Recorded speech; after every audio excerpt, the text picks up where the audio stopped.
The most terrifying animal attacks. History is full of them.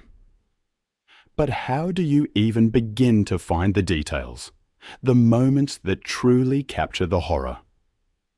I've spent countless hours sifting through accounts, and what I've learned is that sometimes the smallest detail, the briefest mention, can unlock a whole story.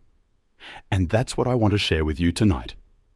It was July 21st, 2016, at a palm tree farm near Palangkaraya in Indonesia. The morning was quiet, humid. The air felt heavy, pregnant with the memory of the previous night's rain. By evening, something terrible would happen, something that would shock everyone who worked there.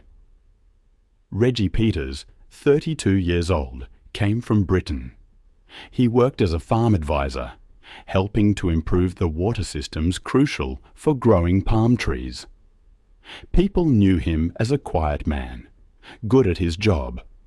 He liked to wander the farm alone, noting problems in a small notebook he always carried. Reggie had been working in Indonesia for 4 months. In that time, he'd taken hundreds of photos of bugs, birds, and animals, fascinated by the creatures around the farm. The workers noticed Reggie never scared away snakes or lizards. Instead, he'd kneel to watch them closely. On that day, Reggie went out to do his regular work. The rainy season was approaching, so he needed to check the water ditches. Blocked ditches could flood the crops. That morning, he packed his notebook, a measuring tape, and his phone for recording notes.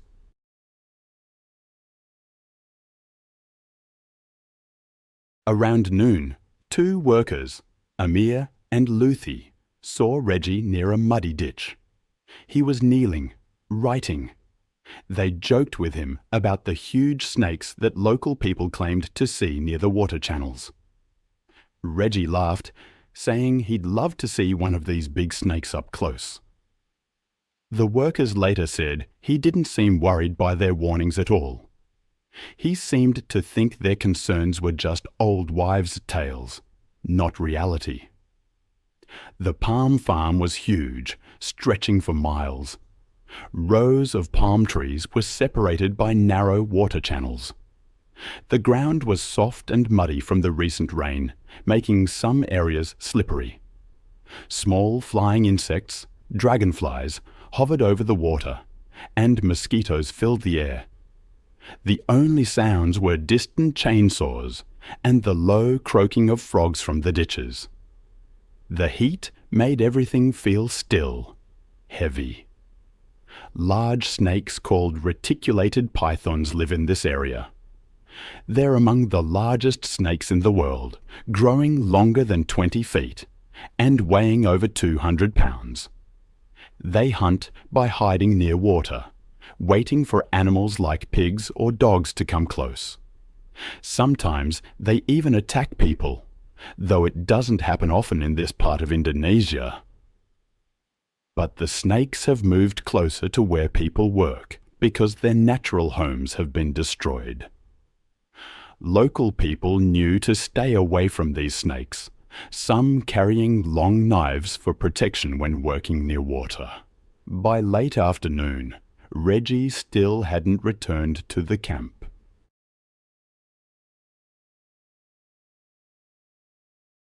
Amir grew worried and walked toward the last place he'd seen Reggie.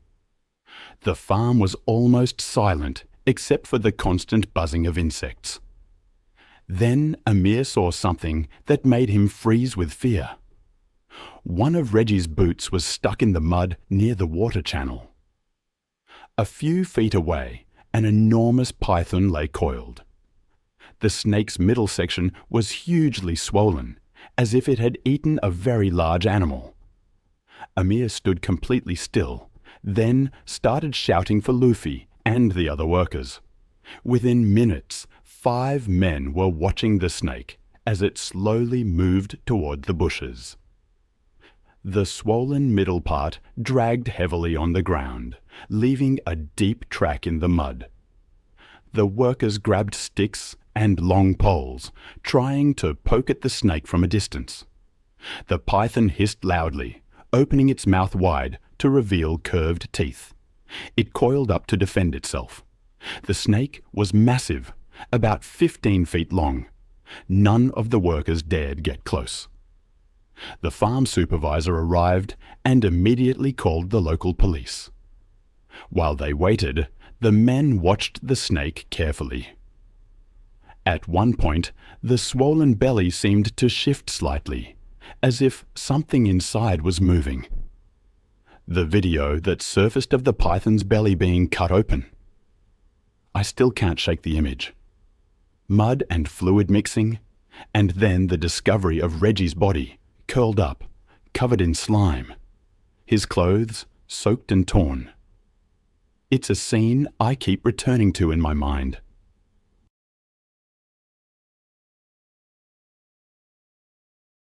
After Reggie's death, the farm management put up new warning signs, telling workers not to travel alone.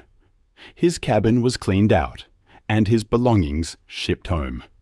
It was a small gesture in the face of such a tragedy.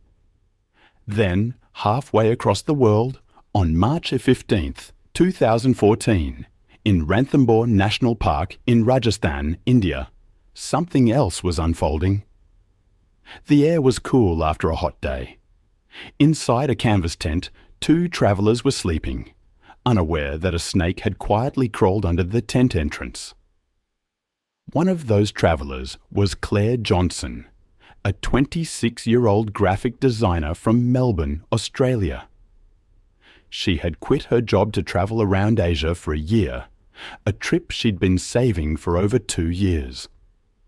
She wanted to see as much of the world as possible before returning to work. Her friends knew her as adventurous, but also careful. She always researched the places she stayed, carried medical supplies, and kept a detailed blog for her family. Visiting Ranthambore had been a dream for her. She longed to photograph wild tigers. Just that day, she had seen a female tiger near a waterhole, even if it was far away.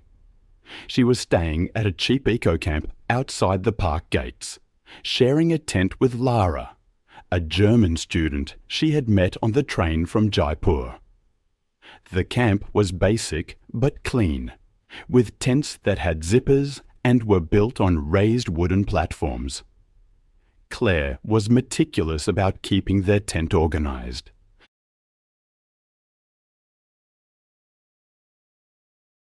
Every night, she would shake out her shoes and make the tent entrance was zipped up properly. The evening was cool for March, so she zipped the canvas door all the way closed before they went to bed, leaving only a small opening for fresh air. The camp was located next to dry grassland with thorny acacia trees and tall grass. At night, insects buzzed and clicked, and they could sometimes hear peacocks. The ground around the tents was hard dirt covered with leaves and small rocks, perfect for small reptiles hunting in the cool hours before sunrise. Spectacled cobras are common in Rajasthan. They are recognizable by the circular pattern on their hood when they spread it out. They usually stay away from people, but sometimes, in the early morning, they come into human areas looking for mice or rats or seeking warmth. Adult cobras can grow up to 6 feet long and have a poison that affects the nervous system, strong enough to kill a person within hours without treatment. Local tour guides always warn campers to check their bedding and shake out their clothes, because snakes sometimes crawl inside unnoticed. Sometime after in the morning, Lara woke up to a soft rustling sound near the bottom of the tent. Half asleep, she grabbed her phone and turned on the flashlight. The light revealed a spectacled cobra coiled just inches from Claire's sleeping bag. The snake had its head raised slightly. Before Lara could react, Claire moved in her sleep and stretched out her leg.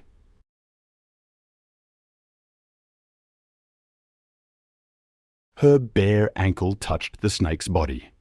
The cobra bit her twice, very quickly, sinking both fangs into the soft skin above her heel. It happened so fast that Lara almost didn't see it until Claire gasped. Lara screamed, waking everyone in the camp.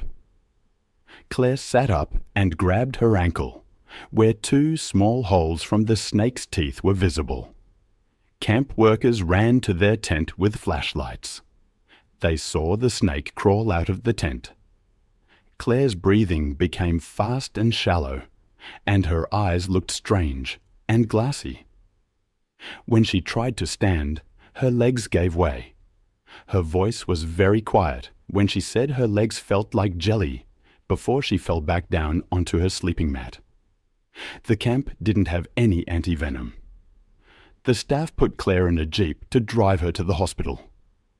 Lara went with her, pressing a scarf above the bite marks to slow the spread of the poison. The drive took more than 40 minutes on bumpy roads. Halfway there, Claire stopped responding. Her skin became pale, cold, and damp.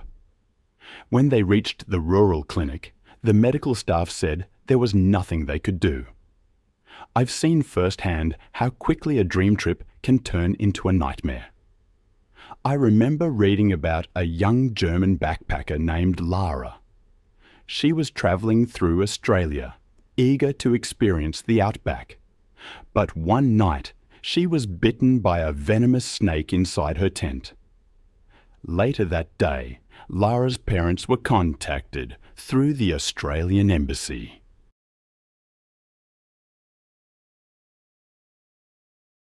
They asked for her body to be cremated, following the local customs.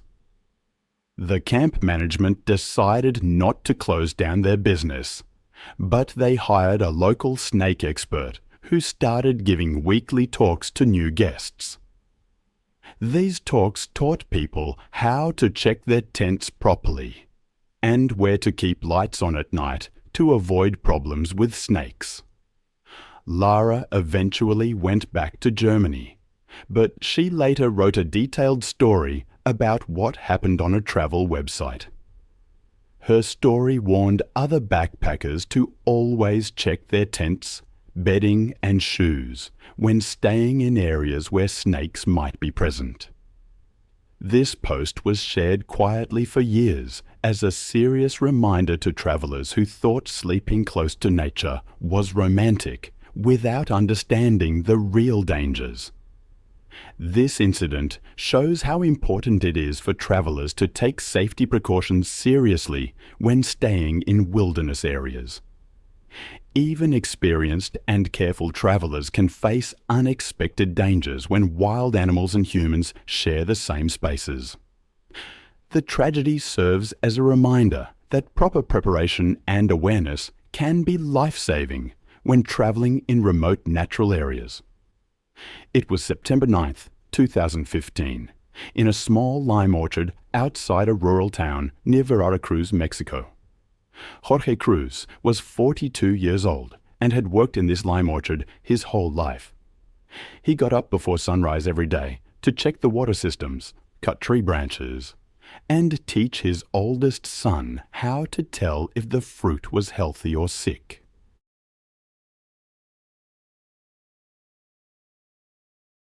People in the village knew Jorge as someone they could count on.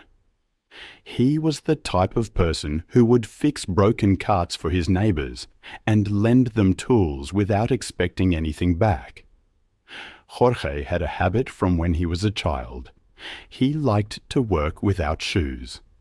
He said this helped him feel the ground better and move faster when he had to climb the lower tree branches.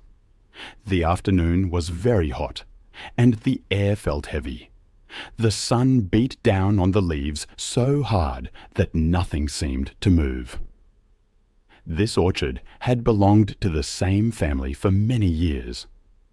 On this particular day, The normal work routine would be interrupted by something that changed everything in just one moment. Jorge was working with two neighbors, Raul and Mateo.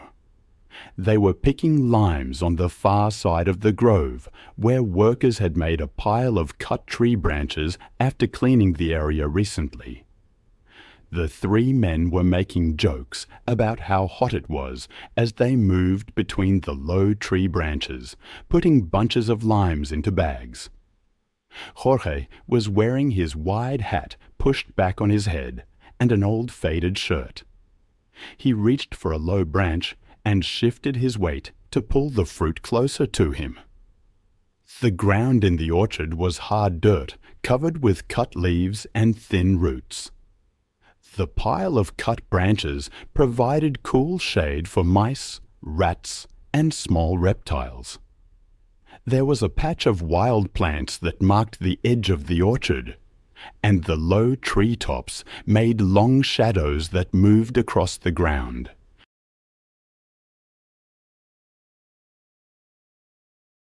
It was very quiet, so small sounds like fruit falling to the ground or clothes rubbing against tree bark were easy to hear.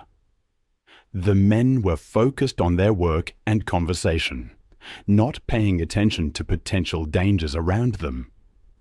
A type of poisonous snake called the tersopilo, Bothrops asper, locally known as the nauyaka, lives in Central America. These snakes are thick-bodied and usually grow to be 3 to 5 feet long. They have very dangerous poison that destroys skin and muscle, causes severe bleeding in the area where they bite, and can affect blood clotting and blood pressure throughout the body. These snakes blend in perfectly with fallen leaves and often stay completely still until someone steps close to them. When they bite someone, it usually causes extreme pain, and the area swells up very quickly. That morning, neighbors had been talking about seeing more snakes since the recent rains. Jorge's wife had told him to wear boots while cleaning brush and debris. The pile of cut branches where they were working was a temporary heap of trimmings, exactly the kind of place where snakes like to hide. Raul later said he had warned Jorge to be careful, but Jorge waved off their concerns and said he would work quickly. When Jorge shifted his position, the snake attack happened instantly. The snake burst out from the leaves and bit the skin just above his ankle. Raul and Mateo heard Jorge make a short, sharp cry of pain, and saw him pull his foot back while grabbing at the wound.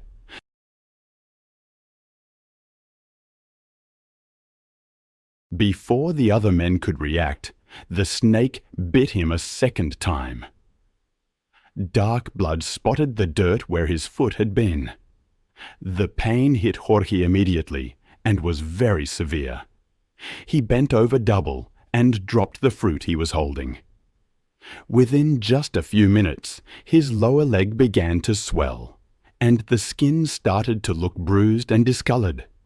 He began throwing up and sweating heavily, and his face became very pale. Raul quickly tied a piece of cloth above the bite marks, and they kept Jorge's leg still by making a splint from a broom handle. A neighbor brought a small wooden cart, and they lifted Jorge into it, then pushed the cart toward the dirt road that led back to the village. The trip to the clinic was bumpy and slow. Dust covered Jorge's damp skin, and he became confused, speaking in broken words and going in and out of consciousness. At the small village clinic, a nurse looked at his swollen leg and noticed that his pulse was weak and his blood pressure was low. The clinic had basic medical supplies, but no anti-venom, the special medicine needed to treat snake bites. The staff used their radio to call the regional health center asking for help. But the nearest supply of anti-venom and a properly equipped ambulance was hours away. Jorge's condition got worse. He became more and more disoriented, and his breathing became shallow. The medical staff could not help him get better.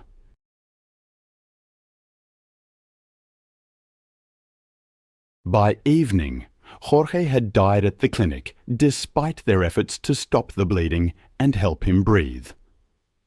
Raoul said they tried to kill the snake, but it disappeared into the thick pile. I've seen how the memory of a tragedy can reshape a community, how a place once loved can become a symbol of fear, and how, slowly, a new understanding of safety takes root. In a small village, a man named Jorge was bitten by ants while harvesting limes. His phone and notebook were found, stained, a sad return to his family. Afterward, a travelling veterinarian arrived, bringing anti-venom and teaching the villagers basic emergency skills. He showed them how to improvise splints, apply press bandages, and understand when a tourniquet was necessary. The villagers marked the brush pile, put up a pole where Jorge was bitten, and his wife began wearing his hat during harvests, a constant, visible reminder. Each harvest season began with a solemn reminder to be careful. Then I read about Mina. It was May 2nd, 2018, and the air hung heavy over the Cross River. Mina Belagan, just 19, had returned from university a week before. She loved spending afternoons at the river, bringing her cousins to swim. Despite warnings about snakes during the dry season, Mina believed nothing dangerous could happen in the shallows. On that day, she convinced 4 cousins to join her. She dreamed of starting a community project to teach children to swim safely, seeing the river as a place of life, not danger.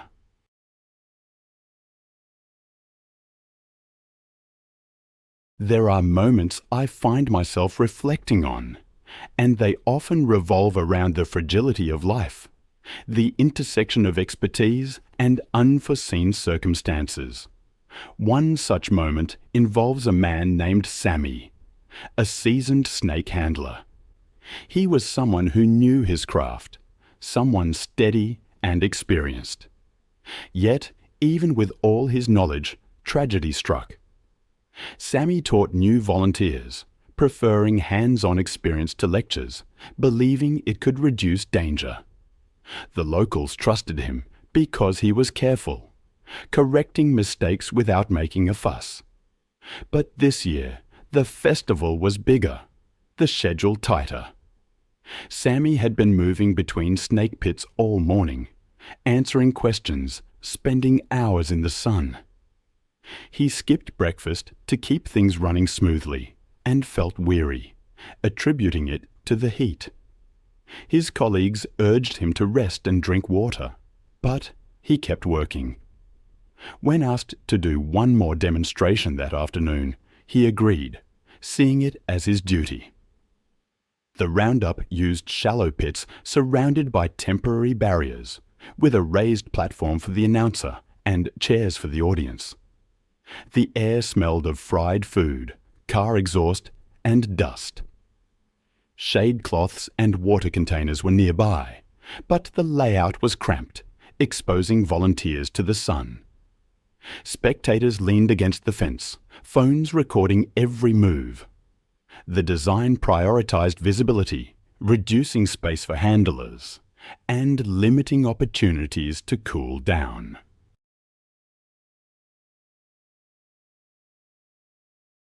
Western diamondback rattlesnakes, potent pit vipers typically 4 to 5 feet long, possess venom that causes tissue damage, bleeding, and potential shock. These snakes can strike with surprising reach, and, when stressed, they twist unpredictably, altering a handler's grip and exposing skin. Even skilled handlers risk bites when a snake is agitated or stressed by heat and repeated handling. Earlier that day, organisers had cautioned volunteers about taking turns and limiting heavy handling during peak heat. A minor incident that morning prompted a formal reminder to take breaks and hydrate. Medical personnel were present with IV fluids and anti-venom.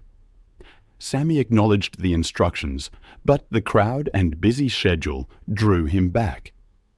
He took a heavy Western Diamondback from a colleague and entered the pit, wearing a leather glove and carrying a snake hook. With a practiced motion, he lifted the snake. For a moment, the crowd relaxed, calmed by Sammy's steady presence. Then the snake shifted, twisting sharply under stress. It lunged, its fangs piercing the soft tissue near Sammy's elbow. Pain shot through his arm. He signaled he was, but his face reddened, sweat forming on his forehead. He continued talking to the crowd for several minutes, but his breathing grew shallow, and he requested a chair.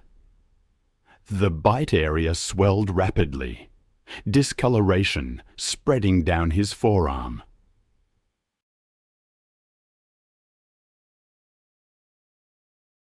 Within minutes, the swelling reached his shoulder, the skin darkening with bruising as tissue damage progressed.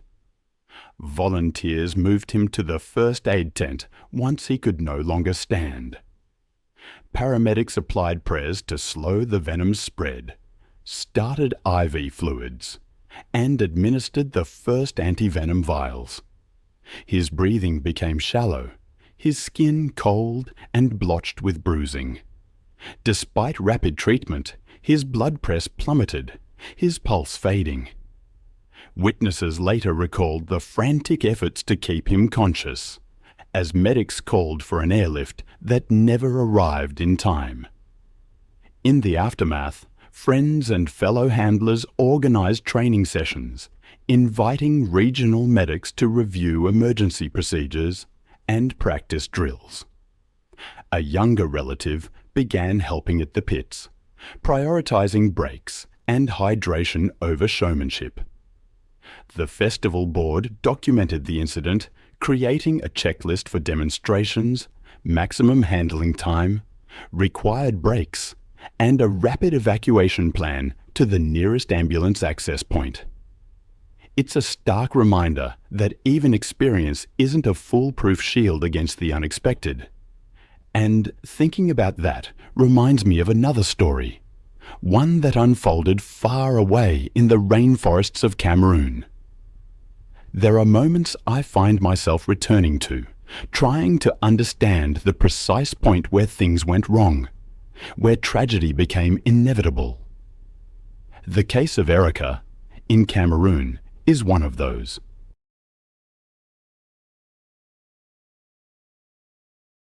I keep thinking about the warnings that were missed, the signs that had been mounting for months as Caesar's behavior deteriorated. Western lowland gorillas, I've learned, possess the strength of 10 humans. Their hands can exert crushing force, and their canine teeth can tear through flesh and bone. And while they're generally peaceful in the wild, captive gorillas, under stress, can become unpredictably violent, especially when they perceive a threat. Caesar, it seems, was showing classic signs of psychological distress from improper captivity and inadequate social interaction. These creatures simply require specialized care that few private individuals can provide. On that evening, Erica's frustration reached its breaking point. Caesar was defying her, ignoring her commands to enter his night quarters. She grabbed a makeshift electric prod and unlocked the gate to his enclosure. As she stepped inside, wielding the device, Caesar's behavior shifted instantly. The 375-pound silverback charged. His body slammed into Erica, launching her backward. His hands grabbed her face, thumbs pressing into her eye sockets. Blood streamed down her cheeks as his fingernails tore at her skin.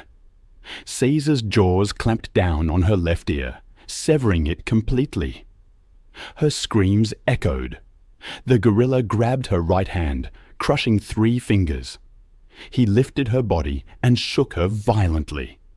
Her shoulder dislocated as Caesar slammed her face into the concrete floor, shattering her nose.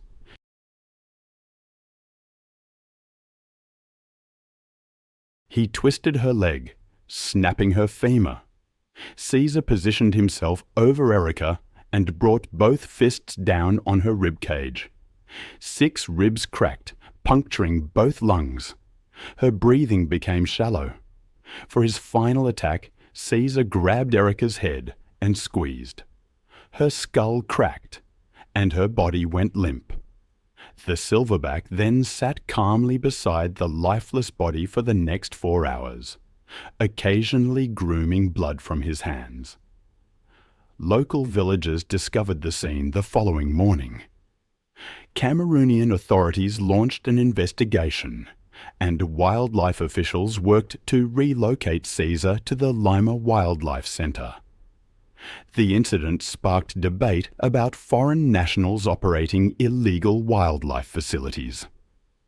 Erica's family released a statement expressing their grief, acknowledging the dangers of keeping such powerful animals in captivity.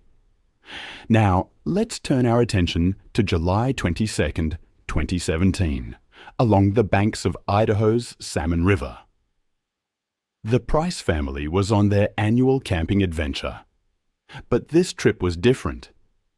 In the back of their truck was a modified dog crate containing Scout, a mountain cougar cub. 2 years earlier, Landon Price had purchased Scout from an exotic animal dealer.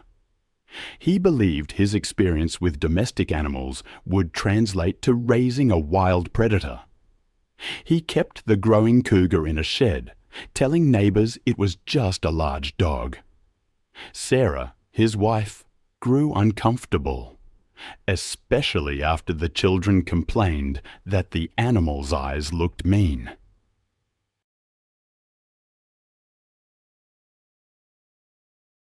The warning signs had been mounting. Scout had killed 3 neighborhood cats. He had escaped and stalked the mail carrier. Local game wardens had received reports of unusual animal sounds, but bureaucratic delays had prevented investigation. Mountain cougars are apex predators, perfectly designed for stealth hunting. Adult males can weigh up to 140 pounds of pure muscle, equipped with razor-sharp claws and canine teeth. Unlike domestic cats, they are built for killing. It's a mistake to think that you can domesticate a wild animal, even if they're raised in captivity. Their hunting behavior only becomes more pronounced in unfamiliar environments. I remember one case in particular. A man named Landon made a fatal error when he released a 3-year-old cougar named Scout from its transport crate, thinking he could let it stretch and explore the wilderness. He believed Scout's upbringing had somehow tamed its wild nature, that he could treat this predator like an oversized house cat. As his family set up their fishing gear, Scout emerged from confinement and immediately began surveying the unfamiliar territory. Its tawny coat blended with the brush, yellow eyes scanning, cataloguing every movement and sound. All 140 pounds of cougar, its predatory instincts now fully activated. When Landon walked toward the river to fill water containers, Scout's pupils dilated. It crouched low behind a fallen log, muscles coiling. Its tail twitched, the characteristic hunting pattern.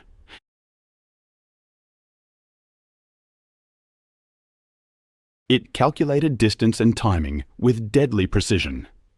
Then, complete silence. The cougar launched itself, covering 20 feet in a single explosive leap. Its powerful body struck Landon squarely in the back. 4-inch claws sank deep into Landon's shoulders, designed to grip struggling prey. The predator's jaws clamped down on the back of Landon's neck, surgical precision. Its canine teeth, evolved for this killing technique, punctured the cervical vertebrae and severed the spinal cord instantly. The bite caused immediate paralysis from the neck down. Landon, face submerged, couldn't move. He drowned within 90 seconds. His body went limp as Scout maintained its grip, following millions of years of evolutionary programming to end prey, was subdued before feeding. The cougar then dragged Landon's lifeless body toward the brush line to cashew its kill away from scavengers. Sarah grabbed Emma and Jake, rushing them to the safety of their locked truck. They remained there for 3 terrifying hours until park rangers arrived. Authorities launched an investigation into the illegal possession of the mountain cougar, while wildlife officials worked to safely capture Scout. The incident reignited debates about private exotic animal ownership, the inherent dangers these predators pose to families and communities. I think of another case, this one from September 8, 2015, on a sprawling ranch property in South Texas. Endless mesquite trees dotted the landscape under a star-filled sky.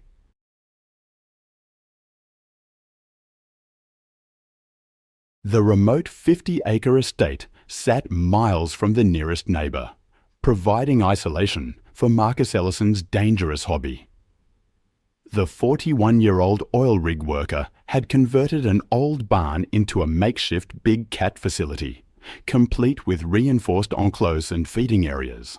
Marcus shared the property with his girlfriend, Lisa Chen, a 28-year-old veterinary technician who had grown increasingly concerned about their unusual housemate. 4 years earlier, Marcus had purchased Luna, a 6-month-old jaguar cub, from a black market dealer operating along the Texas-Mexico border. His thrill-seeking personality and desire to collect dangerous animals as status symbols had driven him to spend his oil rig earnings on exotic pets. Luna had grown from an adorable spotted kitten into a powerful 180-pound predator. Marcus believed their bond from her cubhood would protect him. Lisa had been pressuring him for months to surrender Luna to a proper sanctuary, especially after witnessing the jaguar's increasingly erratic behavior. The warning signs had been mounting. Luna had been refusing all food for 4 consecutive days, despite Marcus offering her favorite cuts of meat. The jaguar had begun territorial marking throughout the house, leaving her scent on furniture and walls in a clear display of dominance. Her obsessive pacing had worn visible paths in the dirt floor of her enclosure. Lisa noticed that Luna's pupils remained constantly dilated, indicating severe psychological stress.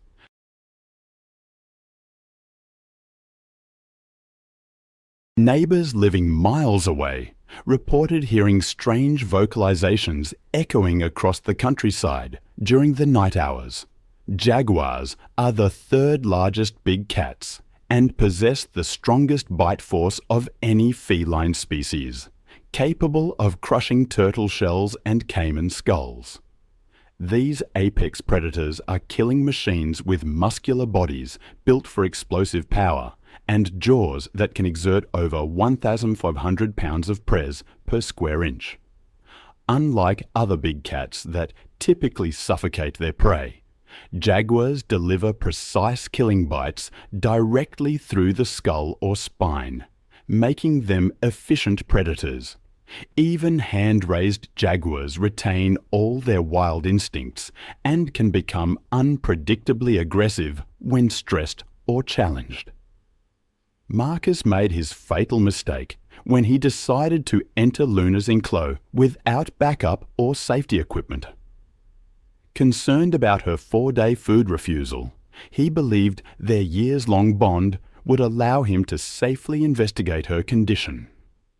He unlocked the gate to her 30x40 foot pen and stepped inside, carrying only a small flashlight to illuminate the darkness. Luna sat motionless in the shadows, her yellow eyes reflecting the beam as he approached. The 180-pound jaguar had been waiting. As Marcus knelt 15 feet away and extended his hand in what he believed was a gesture of comfort, Luna's predatory instincts took complete control. Her powerful muscles, coiled like steel springs, propelled her across the enclosure in 2 swift bounds.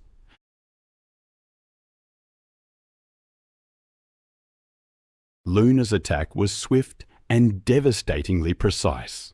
Her massive body slammed into Marcus's chest with tremendous force. I sometimes think about the moment Luna's jaws locked around Marcus's throat. With surgical precision, her canine teeth penetrated deep. The jaguar's bite force, 1,500 pounds per square inch, crushed his windpipe, severing both carotid arteries. Consciousness would have been lost within 30 seconds. Luna maintained her grip for 3 minutes, ensuring her prey was subdued. The following morning, Lisa discovered the horrific scene. Luna sat calmly, grooming blood from her paws, while Marcus's partially consumed body lay in the center of the pen. It was a grim testament to the power of wild instincts. This incident, as you might imagine, sparked renewed calls for stricter regulations on exotic animal ownership in Texas. Marcus's family released a statement acknowledging the inherent dangers of keeping wild predators as pets. Now, I want to take you to June 14, 2018, in Homestead, Florida. Behind a modest rental house, an elaborate backyard pond system, 40 by 60 feet, had become home to another of nature's most dangerous predators. Brianna Ellis, a 26-year-old marine biology graduate student, was using this location for her thesis research on reptilian behavior patterns.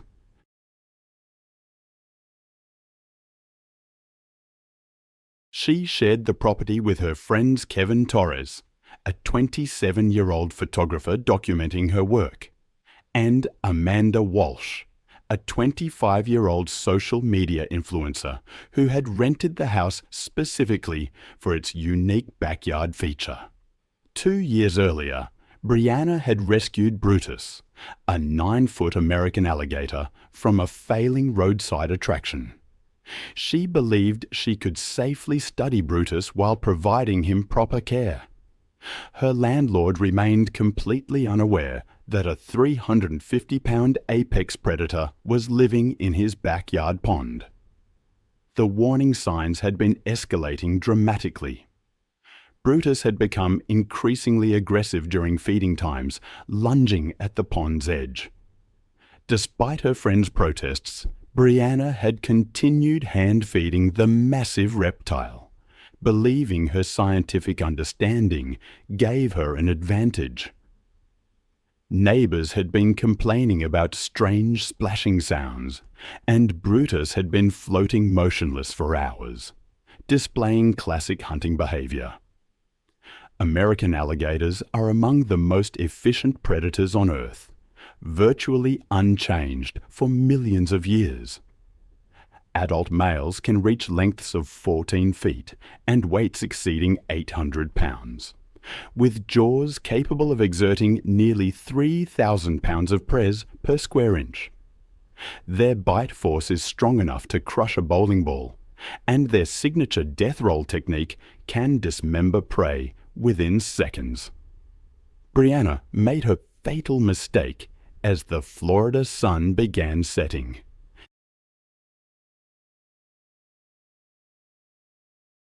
She had dropped her pH testing equipment into the deeper section of the pond earlier that day, and the waterlogged instruments needed to be retrieved manually.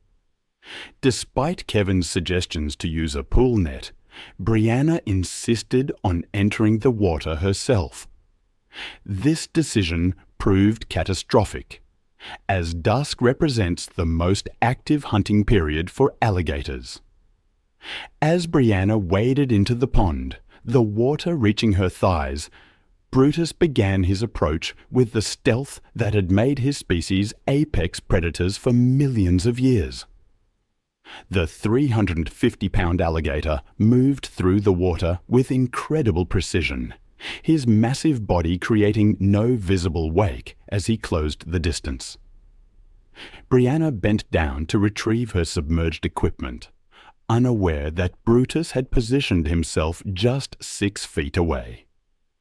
The alligator remained perfectly motionless beneath the surface, his eyes and nostrils barely visible above the waterline as he prepared for his explosive assault. The attack came with devastating force and lightning speed. Brutus launched himself upward and forward in one fluid motion, his massive jaws opening wide to reveal rows of conical teeth. His bite encompassed Brianna's entire right thigh, and his jaw press of nearly 3,000 pounds per square inch crushed her femur bone instantly. Brianna's screams pierced the evening air as Brutus immediately began his signature death roll technique.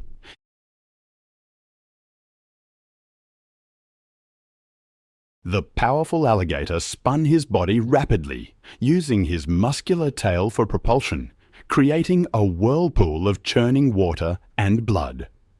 The rotational force generated by his 350-pound body tore Brianna's leg completely away at the hip joint within seconds. The severed femoral artery released massive amounts of blood into the water, causing immediate shock. Before Brianna could escape, Brutus released the severed limb and attacked again with ruthless efficiency. His jaws clamped down on her torso, his teeth puncturing her rib cage. There are moments when our attempts to control nature end in utter tragedy. I'm thinking of the story of Brutus, the alligator who drowned Brianna in a pond. He dragged her down, held her under for nearly 2 minutes until she went limp, her lungs filled with water and blood.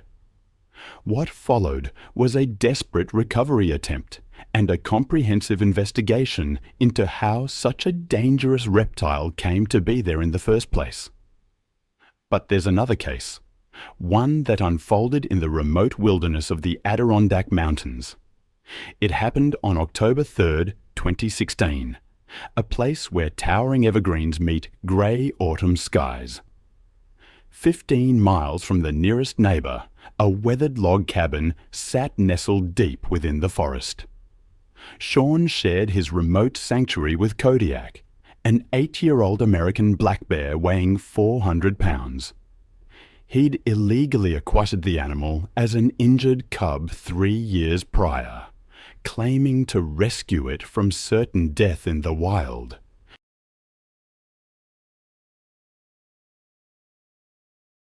His obsession with proving his rehabilitation methods were superior to state-approved programs had driven him to keep Kodiak, despite losing his professional credentials. The bear lived in a reinforced room within the cabin, a makeshift arrangement that had grown increasingly inadequate as Kodiak matured. Sean's journal entries from recent weeks revealed growing paranoia about the bear's intentions and his deteriorating mental state from years of isolation. The warning signs had been escalating dramatically over the past month. Kodiak had been systematically destroying the cabin's interior, tearing apart furniture and clawing deep gouges in the wooden walls. The bear had become increasingly aggressive when Sean attempted to limit his food portions, displaying territorial behavior that should have served as a clear warning. Most concerning was Kodiak's obsessive testing of door and window strength. repeatedly pushing against barriers as if calculating escape routes. American black bears are deceptively powerful predators, despite their smaller size compared to grizzlies. Adult males are capable of reaching speeds of 30 miles per hour and possessing the strength to overturn boulders weighing several hundred pounds. Their powerful jaws can exert over 800 pounds of prise per square inch, easily capable of crushing human skulls. Their 4-inch claws are designed for climbing and digging, but prove devastatingly effective weapons.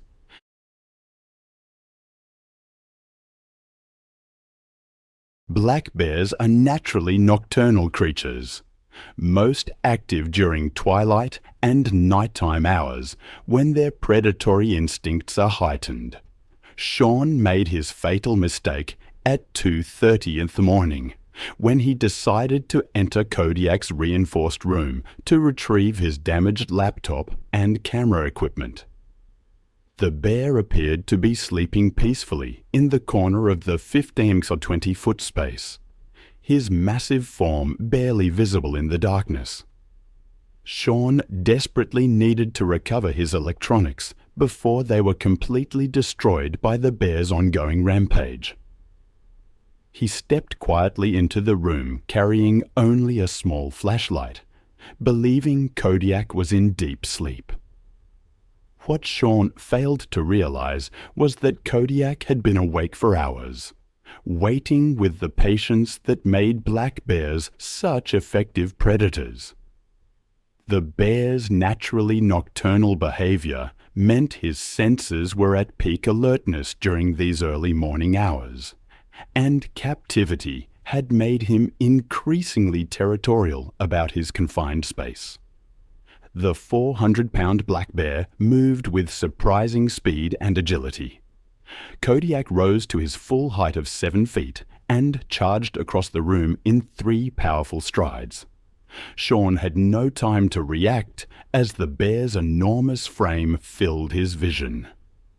Kodiak's first strike came from his massive right paw, equipped with 4-inch claws designed by nature for climbing and digging.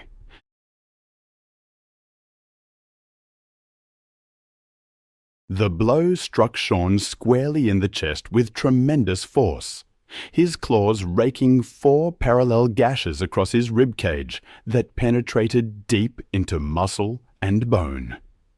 The impact launched Sean backward into the reinforced wall with bone-crushing force. Before Sean could even attempt to defend himself, Kodiak pressed his attack with methodical efficiency. The bear's powerful jaws clamped down on Sean's head, encompassing his skull from temple to temple. Kodiak's bite force of 800 pounds per square inch crushed Sean's skull like an eggshell, causing immediate and catastrophic brain trauma. Brain matter leaked between the bear's teeth as he shook his massive head violently. Sean's body went completely limp within seconds, but Kodiak's defensive rage kept driving the assault. The bear mauled with relentless power, claws raking and jaws crushing bone as if to eliminate a threat rather than feed.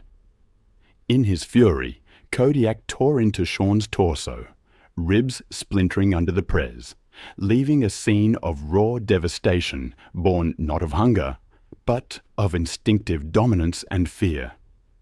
The attack continued for 15 minutes before Kodiak finally retreated to his corner, leaving Sean's partially consumed remains scattered across the wooden floor. The bear sat calmly, grooming blood from its claws and muzzle. Sean's body was discovered 3 days later, when concerned neighbors noticed smoke was no longer rising from the cabin's chimney.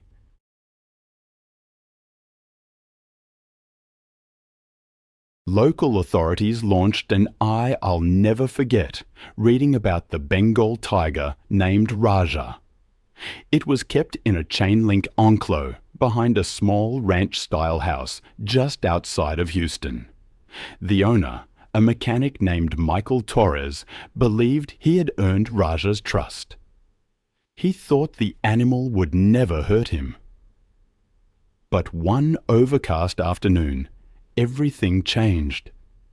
The investigation into the illegal possession of a black bear was still fresh in my mind when I came across the details of what happened to Michael.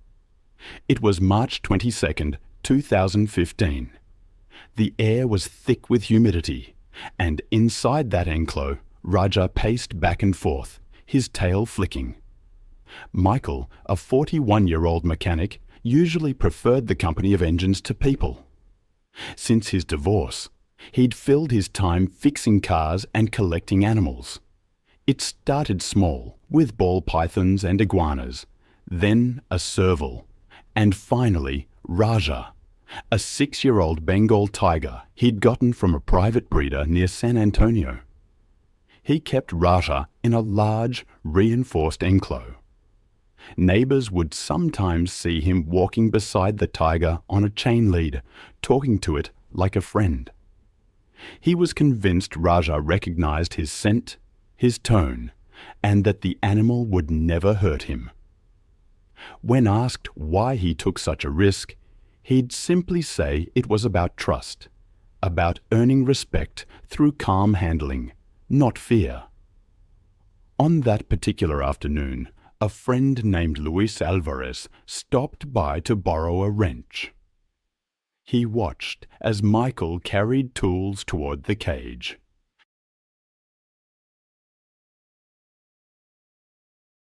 Raja was pacing more than usual, his tail lashing, his eyes following every movement. Construction noise from a nearby property filled the air, metal clanging, machinery humming. Michael mentioned that the tiger didn't like loud sounds, but would settle down once he started cleaning. Of course, Bengal tigers are apex predators. Their bite can crush bone with over 1,000 pounds of pres.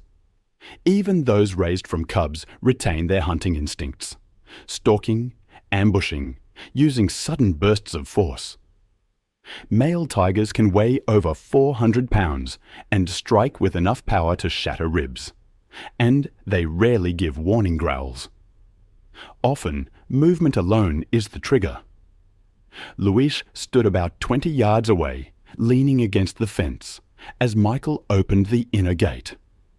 He was replacing old straw, raking droppings into a bin. For convenience, he'd left the outer gate partially open so he could move a wheelbarrow through more easily. It wasn't the first time he'd done that.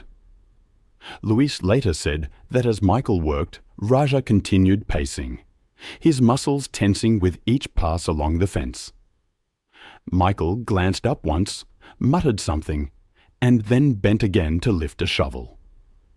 Luis told investigators he saw the tiger freeze mid-stride. Its ears flattened, its body crouched low to the ground, its tail twitching rapidly. A second later, Raja lunged. The impact was a sickening sound, metal and flesh colliding. The tiger's paw raked across Michael's face, knocking him onto his back.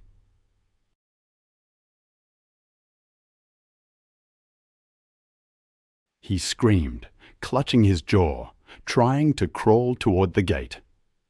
Raja followed in 2 strides, clamping its jaws around his neck and shoulder, dragging him deeper into the enclosure. Luis shouted and threw a wrench, but it clattered uselessly off the fencing. Michael swung the shovel's handle upward, striking Raja's snout once, but the tiger's jaws only tightened. Luis grabbed handfuls of gravel and hurled them, screaming for the tiger to stop. But Raja shook its head violently, lifting and slamming Michael's limp body against the ground. Michael's arm twitched once, then went still. Raja kept biting, dragging the body by the shoulder until it was half under a metal shelter. Luis ran for his truck and called 911. Dispatchers logged the call at 5:42 p.m. When deputies arrived 10 minutes later, they held their position until animal control arrived with tranquilizer rifles. But when Raja charged the fencing, one officer fired his service rifle, striking the tiger in the shoulder. Raja collapsed near the shelter, exhaling once before going still. Michael's body showed extensive trauma, massive lacerations to the neck, chest, and abdomen. One arm had been partially severed, and his face was unrecognizable from the first strike. Investigators noted that despite his experience, he had no secondary containment system, no safety barrier or secondary lock. The open gate gave the tiger full access once the attack began. Animal control removed Raja's body that night.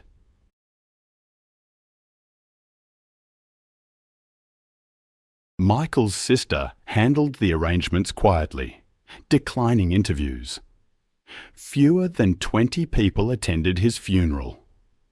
Neighbours left flowers at the fence. The straw inside was still stained dark where the attack happened. Then my research led me to another case, this one in Surabaya, Indonesia. It was January 14th, 2016. The morning air hung heavy with humidity. The sounds of the city were still distant beyond the industrial edges of the port. Behind a low row of warehouses, one lot stood apart. It was quiet, except for the occasional clank of metal and the faint scrape of claws against concrete. Within those walls, a private experiment in control was nearing its inevitable breaking point.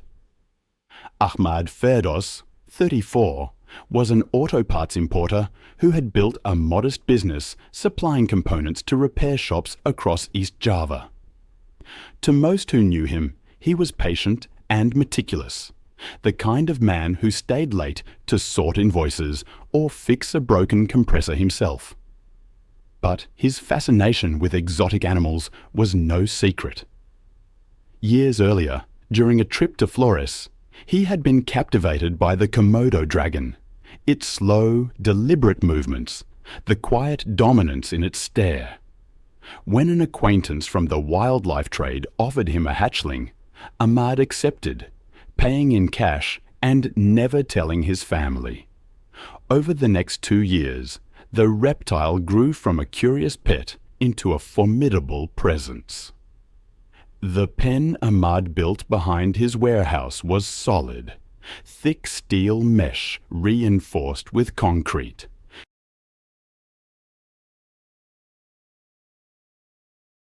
I've seen the reports, read the details again and again, and still, the image haunts me. A Komodo dragon, jaws clamping down, shaking loose strips of muscle. It's a brutal reminder that even with the best intentions, the wild remains untamed. That happened in Indonesia, a story that stayed local for only a day. The man, Ahmad, had raised the dragon from a juvenile, kept it in a pen at his warehouse. He fed it, cared for it, even hand-fed it, proud that it seemed to trust him. The dragon's pen was small, really, built for a creature half the size it had become. Some of Ahmad's employees warned him.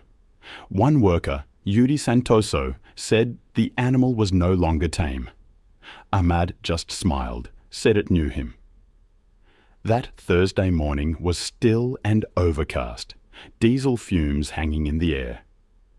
Ahmad had missed feeding the dragon the night before, something about a problem with a shipment. He noticed the water basin was overturned, filthy. He wanted to clean it before work began. The gate creaked as he entered the enclosure.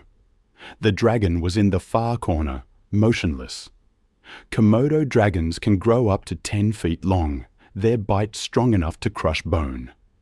Their venom? It contains anticoagulants and toxins that cause rapid blood loss and lowered blood press, weakening their prey through shock. They're ambush predators, capable of surprising bursts of speed. And in captivity, They can become defensive, aggressive, especially if they're handled too much, or underfed.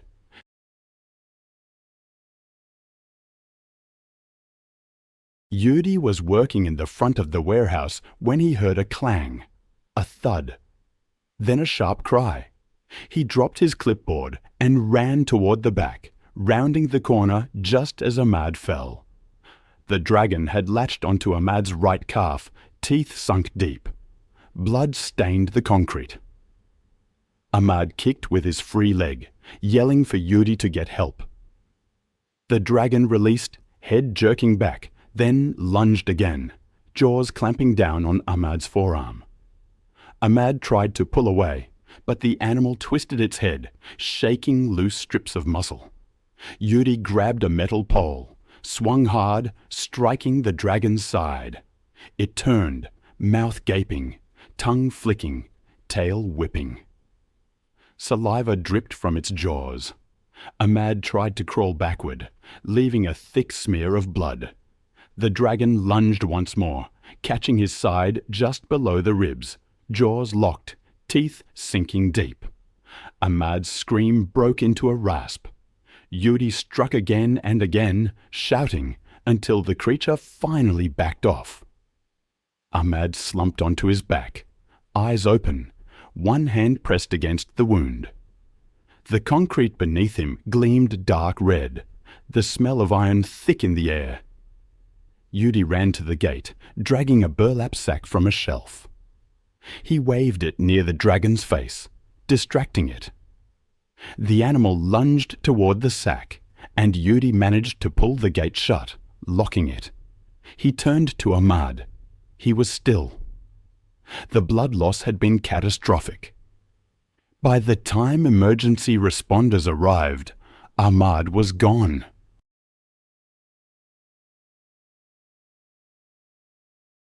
Reports later confirmed multiple deep lacerations to the leg, arm, and abdomen, significant internal bleeding.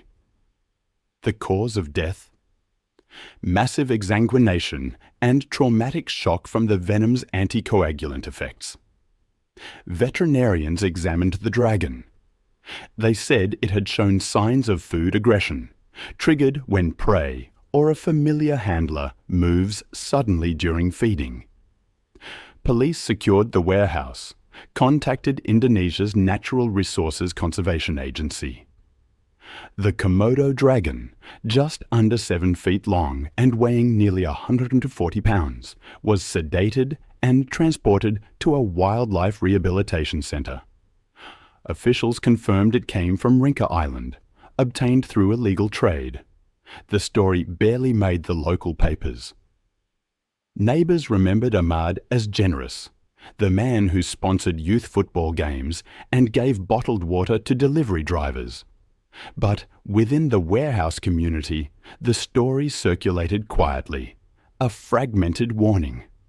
Those who saw the pen said he treated the dragon like a misunderstood companion, never realizing that to it he was always prey. Then there was another incident on May 30th, 2014, near Bozeman, Montana. The morning was clear and still, the kind of quiet that hangs heavy before the heat. A line of spruce trees framed the small animal sanctuary Mark Jennings had built. Inside, one enclosure stood larger than the rest, its occupant pacing in slow, deliberate circles. By noon, that silence would be shattered.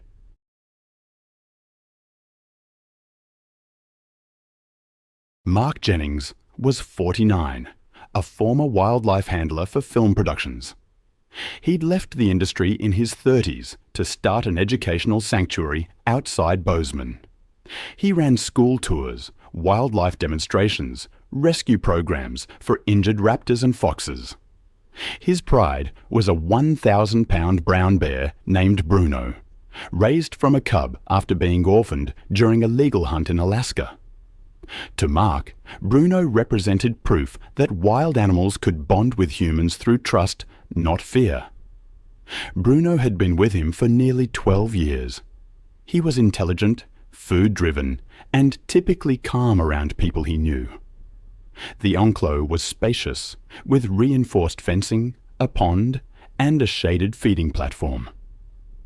Mark managed most of the care himself, but occasionally brought in help.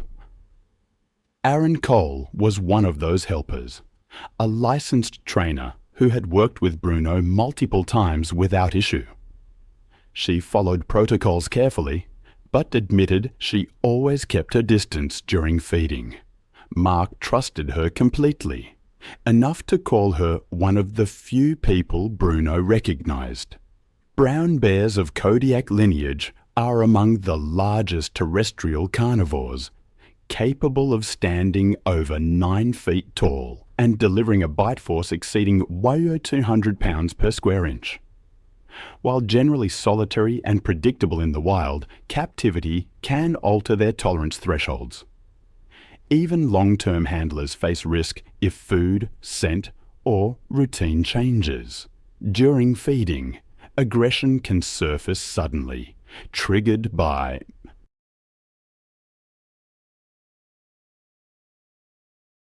I've always been drawn to the moments when the wild world collides with our own, often with devastating consequences.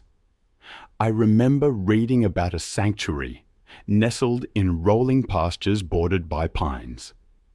It was early summer, a time of strong sunlight and restless animals. But beneath the surface of that idyllic scene, something was amiss. That morning, the enclos were quiet, save for the pacing claws and the creak of metal gates. Aaron arrived early to prepare Bruno's meal. 15 pounds of meat mixed with supplements. Mark, who had left the previous evening, reminded Aaron to feed Bruno at the usual time, late morning, and to check the water trough afterward. The next day, he texted her around 10, receiving no reply. He assumed she was busy, then began his drive back. When he pulled into the gravel lot just after noon, he noticed the outer gate to the bear enclos was half open. The feeding pail lay overturned beside it. Seconds later, he heard screaming from beyond the fence line. He ran toward the sound, rounding the corner to see Bruno towering near the feeding platform. Aaron was on the ground beneath him, her right arm torn open from shoulder to wrist. She kicked weakly, her clothes soaked dark with blood. The bear's movements were methodical, broad swipes, a deep huffing sound between each motion. Mark froze for a moment, then shouted Bruno's name and ran for a rake, leaning against the fence. The noise drew Bruno's attention immediately.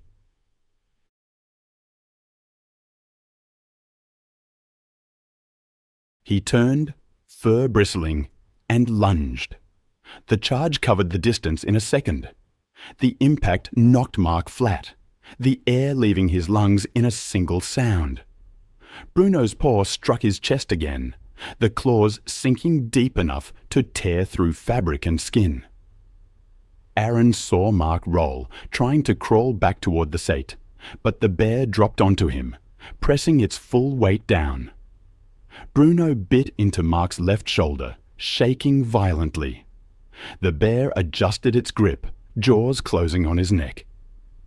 Investigators later reconstructed the sequence from Aaron's statement and evidence found inside the enclos.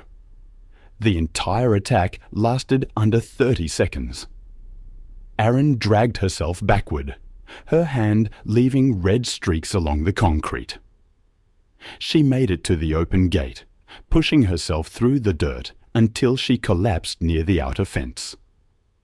Blood loss blurred her vision, but she heard Mark's shouting, "Stop!" Abruptly, replaced by heavy breathing and the rhythmic scrape of claws on the ground.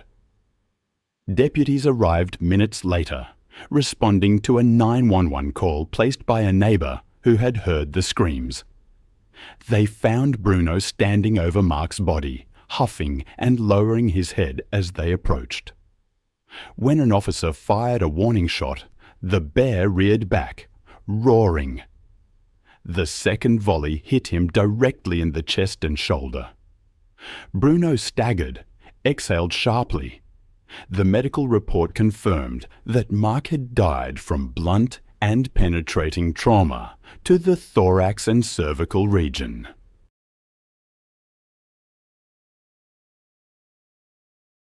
Aaron survived after multiple surgeries to repair her arm and shoulder.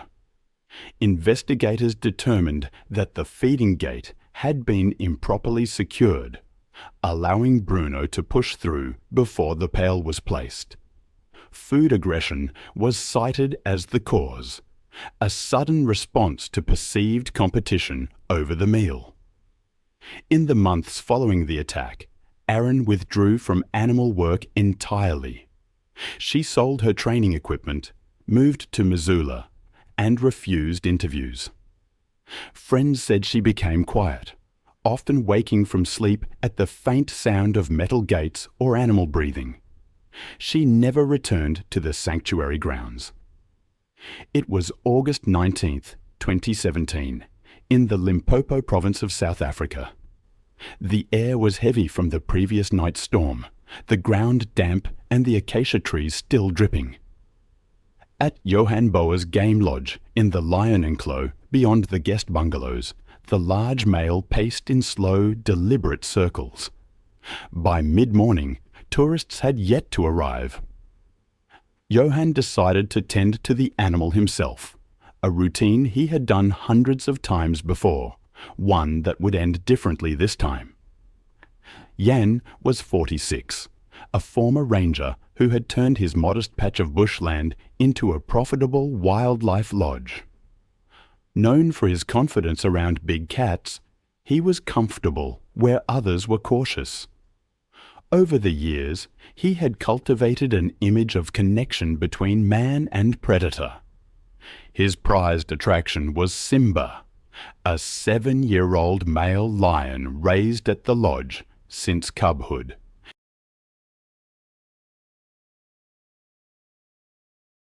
Tourists paid to pose with him through the fence, and sometimes, for higher fees, Jan would lead them into the outer section of the enclosure for photographs. He saw it as education and conservation, mixed with business. To staff, Jan was competent but stubborn. He had a habit of trusting his instincts over protocols. Employees described him as meticulous with animal care, yet dismissive of warnings when it came to Simba. The lion was full-grown, nearly 500 pounds, and, though raised in captivity, he retained the instincts of a wild predator. Still, Jan insisted Simba recognized him as the one constant presence, often entering the cage to clean or adjust the feeding structure alone. Adult male lions, especially those kept in captivity, exhibit erratic behavior when stressed. Their territorial instincts can surge unpredictably, especially after storms, when scents shift and sound travels differently. A single swipe of a paw can break bone. Their bite, over 650 pounds per square inch, is built to crush windpipes. Even with long-term handlers, moments of agitation can become fatal within seconds. According to pieced-up evidence and reports, Simba had been restless since the thunderstorm. The overnight lightning had sent him pacing and roaring through the night, rubbing his mane against the fence. Caretaker Peter LaRue noticed the behavior early and told Jan that morning to postpone cleaning until the animal calmed down.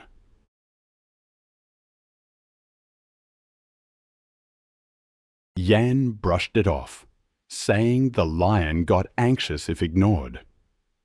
Around 9 a.m., Jan took a broom and bucket toward the enclosure, while a visiting maintenance worker tested a new camera. I've always been drawn to stories where the line between human and animal blurs, often with tragic consequences. Consider the case of Jan in 2011. He was a worker at a South African lodge with a captive lion named Simba, and one casual recording captured a shift from routine to horror. It reminds me how quickly things can turn.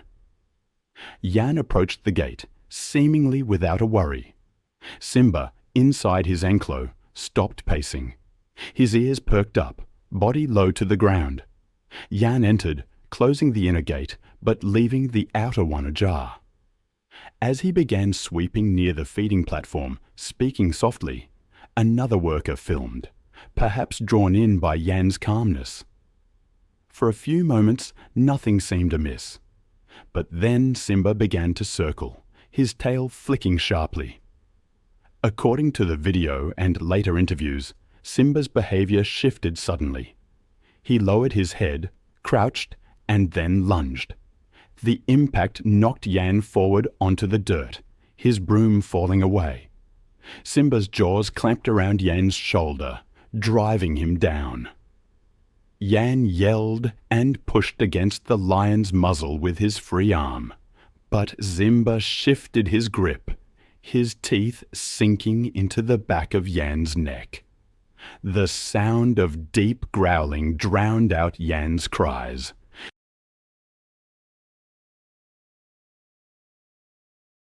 Simba dragged Jan several feet toward the shade structure, his claws tearing through the man's shirt and skin.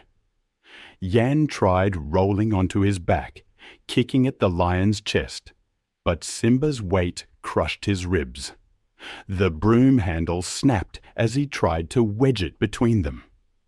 Another employee ran toward the gate with a bucket, throwing water over the fence, but it only startled Simba for a second.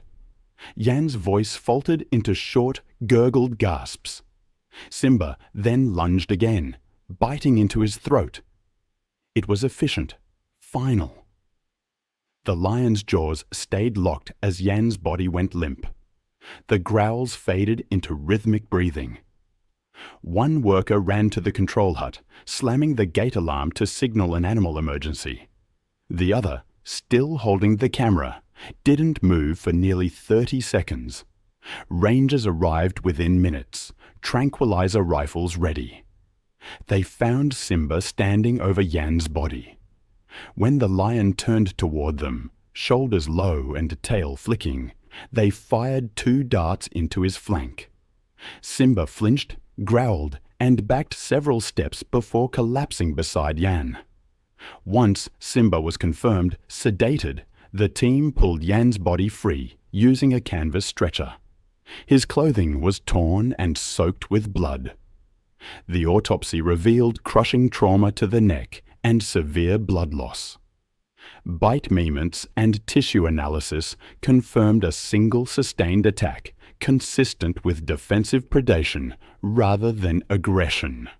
The lodge was closed the same week.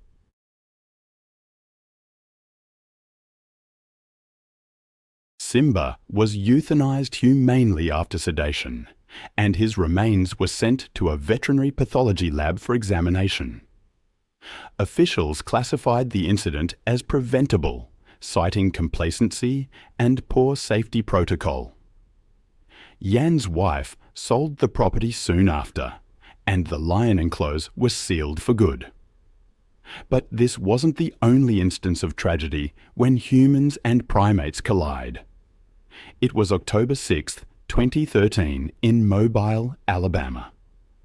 Birds moved between the trees along the edge of the Reeves property. Behind the modest brick house, 2 large cages stood under a tin awning, their bars streaked with rust. Inside, 2 chimpanzees made sharp and uneven calls.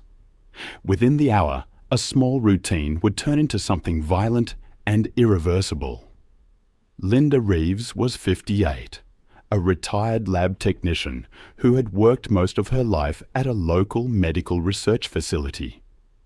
Her co-workers remembered her as disciplined and precise, with a fascination for animals that bordered on obsession. After retiring early, she poured her savings into building an enclosure for 2 young chimpanzees she had adopted from a private exotic pet dealer. She named them Buddy and Rosie, a male and female she'd raised since infancy. To Linda, they were family. She fed them breakfast cereal, dressed them in children's clothes, and sometimes let them sit in the living room to watch television through the screen door. Her brother, Tom Reeves, visited weekly. He loved her, but worried constantly.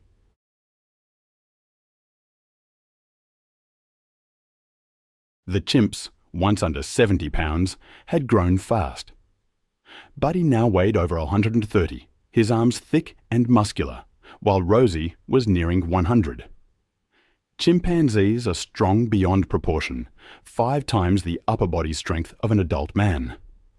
Males can weigh over 150 pounds. Their jaws are capable of shattering bone with a bite force near 1 to 1,900 pounds per square inch. In the wild, they display bursts of extreme aggression when agitated or competing for dominance, targeting the face, hands, and genitals of their opponents. Captivity often amplifies these instincts, especially when confinement or frustration builds. Tom had seen them rattle the cage doors when upset and warned Linda repeatedly that they were no longer controllable. It was routine now. Feed, clean, groom, and talk to them like children. But that Sunday morning, the routine would unravel. On that day, Linda carried a plastic bowl filled with banana slices and apples into the enclosure. Tom stood by the porch, watching her through the screen. Buddy screeched as she entered, bouncing on his knuckles while Rosie clung to the bars. Linda told them to sit, setting the fruit on a flat rock. Buddy reached before she gave the signal, grabbing her wrist. She pulled back, scolding him sharply. The sound he made next, a deep, chesty pan hoot, was different from his usual play noise. Tom saw the shift immediately. Buddy lunged, knocking Linda backward onto the concrete. The fruit scattered. Rosie screamed, leaping down from the bars.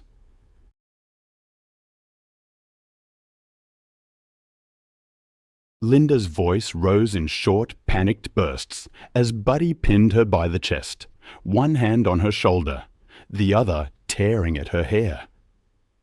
Tom dropped his mug and froze for a second before fumbling for his phone to dial 911. Buddy's hands were red, gripping a handful of Linda's scalp. The screams turned ragged as Buddy's teeth closed around her face.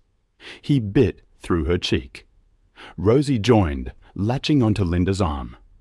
Tom ran to the fence, striking it with a shovel while shouting into the phone for help. Buddy's head jerked up, eyes wide and black, before he went back to tearing. The fence rattled under the blows, but neither chimp reacted for long. Linda, I've always been haunted by the story of what happened on April 17th, 2015. It was a bright, warm afternoon just outside Chicago, Illinois, when a yellow school bus pulled into the parking lot of a small private animal park. A roadside zoo, really, with fading paint and rust eating away at the fences. That day, a boy named Matthew Collins fell into the chimpanzee enclosure. What followed was a tragedy that revealed how quickly a seemingly safe environment could turn deadly. Families and school groups milled about, excited to see the animals in their cramped pens. The chimpanzee exhibit was in the middle of the park, marked by a low chain-link railing and a moat thick with algae. A faded sign warned, "No climbing or leaning on fence." Inside, 2 adult males and a younger female lived amongst some tired wooden climbing frames.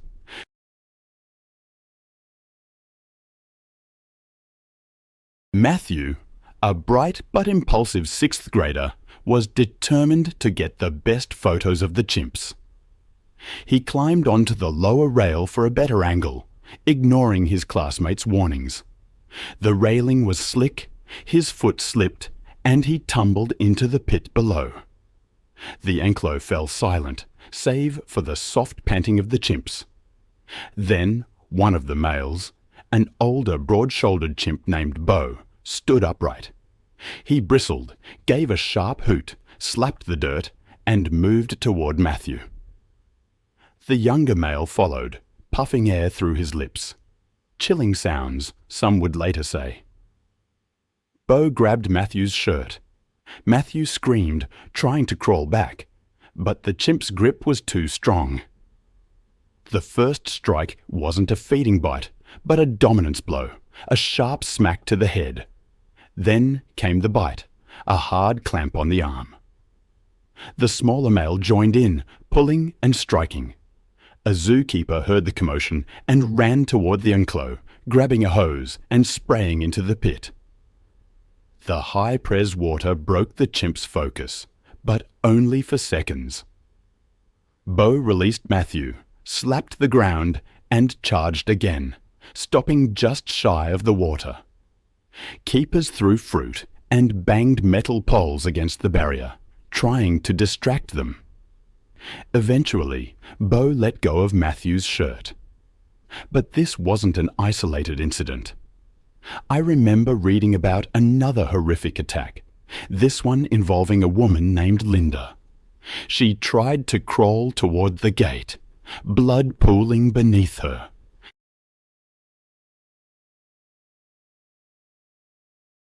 A chimpanzee named Buddy grabbed her by the hair, dragging her back.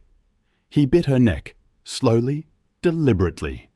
Her body stiffened, then went limp. The attack lasted less than a minute, but it must have felt like an eternity.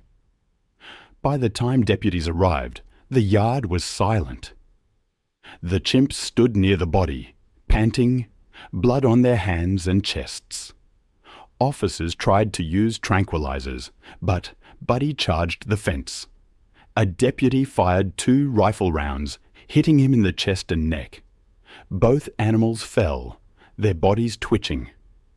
Linda was found near the center of the cage with massive trauma, scalp avulsion, facial disfigurement, and multiple fractures. Her pulse was gone. The outer gate had not been locked, a lapse in her routine. There are moments when I find myself dwelling on the unpredictable nature of animals, particularly when they're kept as companions. I recall reading about a tragic incident, a stark reminder that even years of familiarity can't erase an animal's inherent instincts.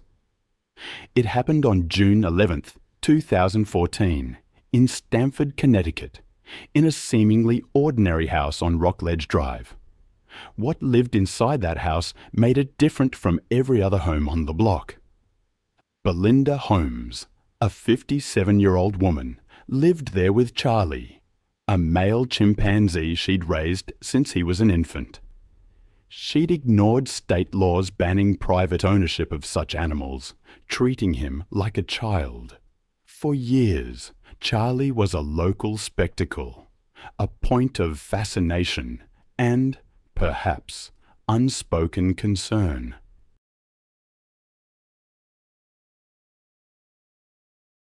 By the time Charlie was 12, he weighed over 120 pounds, and Belinda struggled to control him when he became upset.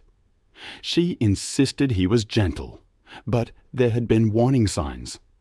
Months earlier, he'd escaped and chased cars, pounding on a vehicle before Belinda could bring him back inside. On that warm June day, Charlie grew restless. He banged on the table, knocked over a chair, and showed his teeth.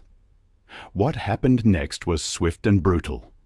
He lunged, slamming Belinda backward into the couch, his teeth sinking into her face. The attack had begun. I'll never forget the stories of those who witnessed the aftermath of certain animal attacks.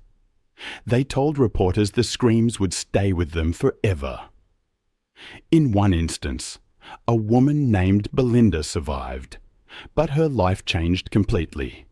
She went through multiple surgeries and was left disfigured, needing constant care. The case sparked national attention about the dangers of keeping exotic animals as pets. Connecticut lawmakers passed stricter laws and banned private chimpanzee ownership entirely. The house was eventually sold, but the new owners knew the story tied to the property. I remember reading about another incident that took place on May 28, 2017, on the outskirts of Austin, Texas, along a bend of the Colorado River. A few families had gathered for a Memorial Day barbecue at a privately rented picnic site. It was a quiet patch of grass bordered by live oaks and open water.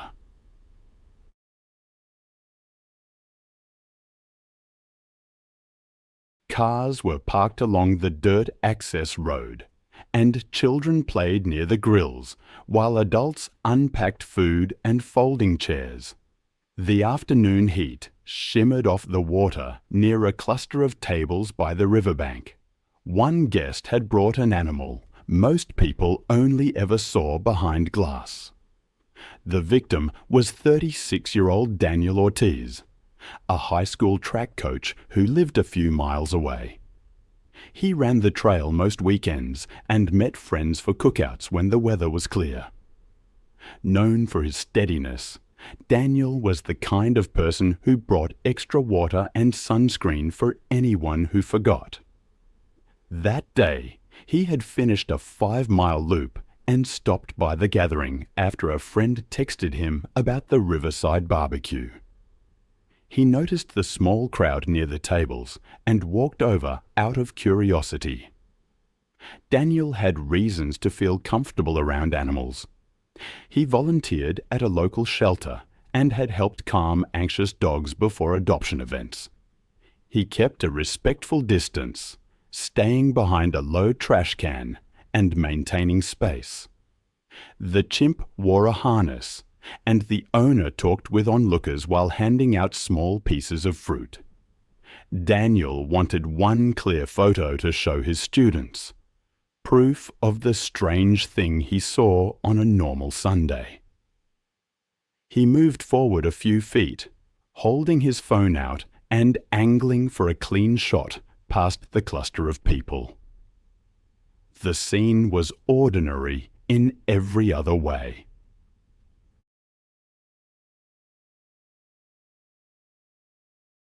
The chimp shifted constantly, pacing a small circle on the leash, sniffing the air, and reaching toward anything held too close. A thin musk drifted downwind, mixing with charcoal smoke from nearby grills. Adult male chimpanzees are not suited for public gatherings. In social groups, dominance is enforced with sudden violence. Years of human handling do not erase those instincts. Crowds, unfamiliar faces, and food competition can bring them to the surface in seconds. A city ordinance banned exotic animals within Austin limits, but this site lay just beyond municipal oversight. Few people at the event realized the handler lacked the proper permits. A couple near the front stepped back when the chimp bared its teeth at a toddler holding a bright red cup. The owner shortened the leash but kept feeding bits of fruit. A runner passing along the dirt road called out that it looked risky. Daniel nodded, adjusted his stance, and waited for the chimp to settle so he could take one steady shot. The tension increased by inches. Children clustered too close, then were pulled back. The chimp snatched a strawberry from a paper plate and grunted, eyes fixed on moving hands and faces. The owner tugged the leash, which had slackened around his wrist. Daniel stepped a little closer, maybe 2 feet forward, to avoid another person's shoulder in his frame. The chimp wheeled toward the movement. For a beat, everything held still except the wind.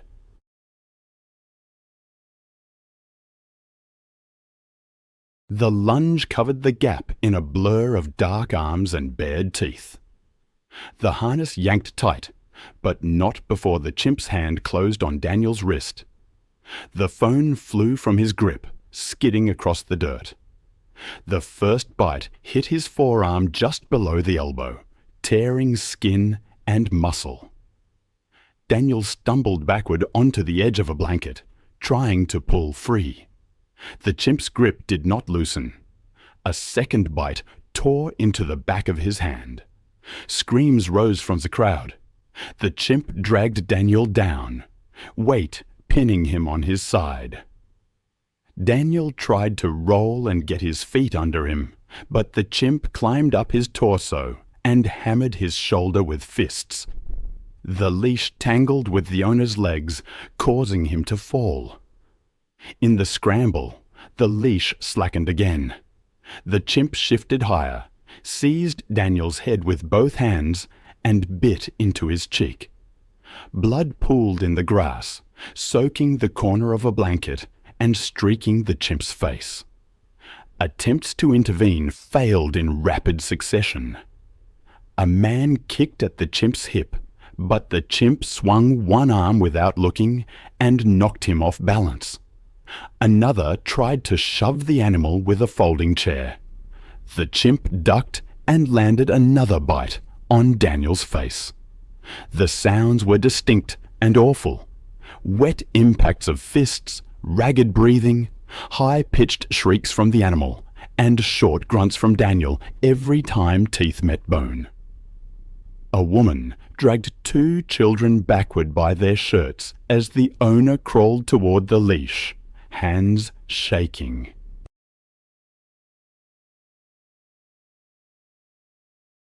The attack slowed when the owner managed to loop the leash under the chimp's chest and pull it toward a picnic table leg, creating a brief barrier. The chimp released, then lunged again, tearing at Daniel's face and arms before finally losing strength. Daniel's movements weakened. He tried to lift an arm, but another bite to the wrist broke a bone with a sharp crack. Bystanders threw bottles and tried to shield him with a trash can lid, but nothing worked. Emergency calls went out within seconds, yet the rural location delayed help. By the time deputies arrived, the shouting had stopped. The chimp sat trembling near the overturned table, the leash twisted tight around its torso. Daniel lay a few feet away, motionless on the trampled grass. The chimp was sedated and lifted into a transport cage. By dusk, only tire tracks and a few torn paper plates remained. The river kept moving, slow and steady, carrying away the sounds that had been made. I've always been drawn to those moments when the line between human and animal blurs, sometimes with tragic consequences. I remember reading once about a chimpanzee, a 13-year-old male named Mike. He'd been trained for years, but on September 14th, 2018, in Los Angeles, he was brought onto a small independent production studio for what was meant to be a simple animal demonstration for a daytime talk show.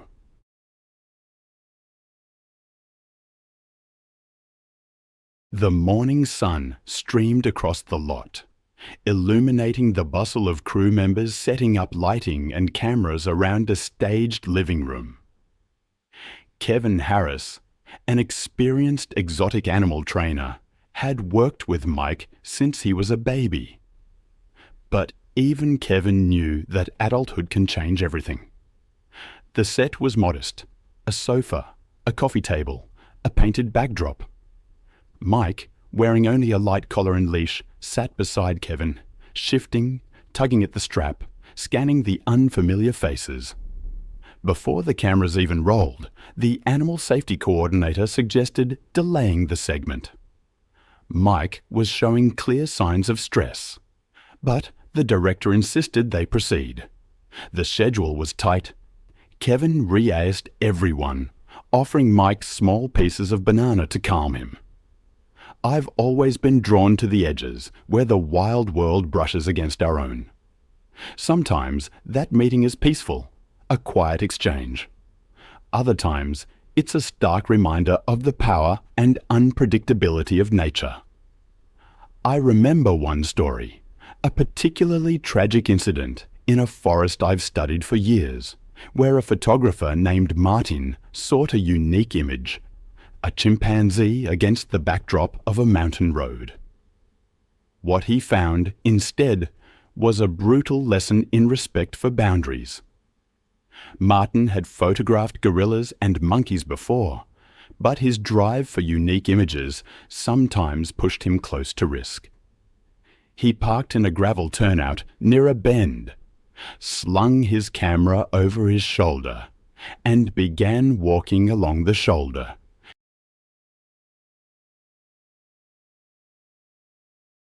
A passing motorbike rider shouted at him in the local language, gesturing toward the trees, but Martin only waved back and kept moving.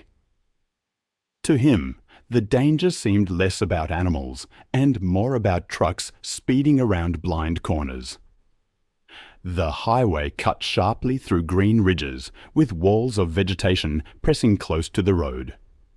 Traffic passed in bursts, leaving long stretches of silence except for the forest's background noise.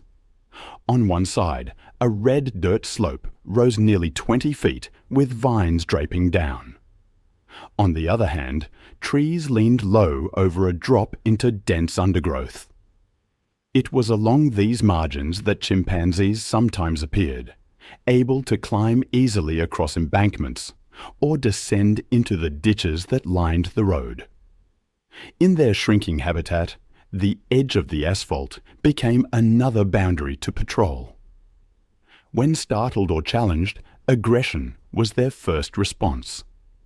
Rangers at Cabolet's visitor centre often told tourists to stay inside vehicles when driving the forest roads. Truck drivers reported occasional sightings of chimps near bends, where fruit trees grew close to the highway. Locals avoided walking alone along that stretch, especially in the morning when animals were most active. Martin had been told as much at his lodge the night before. He dismissed it, reasoning that he had worked safely around gorillas under stricter conditions. A few minutes into his walk, Martin saw movement on the slope above.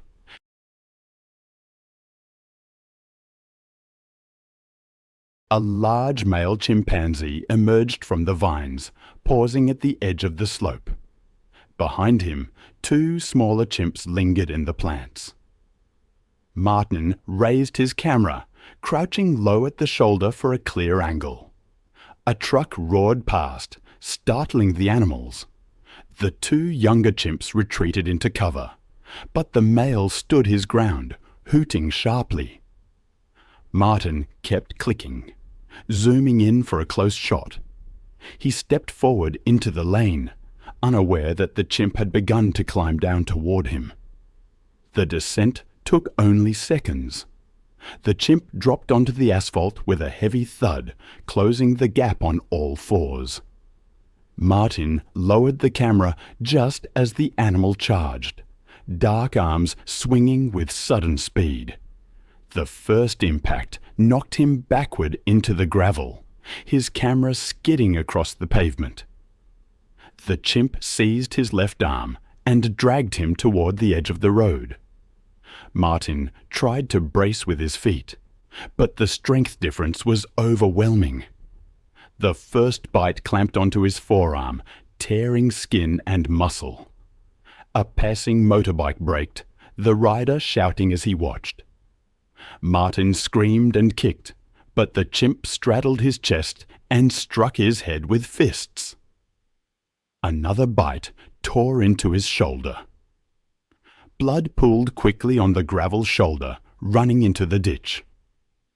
The younger chimps appeared briefly from the tree line, hooting and circling before retreating again. The male remained fixed on Martin, pulling at his clothes and biting again, this time at his ear and jaw.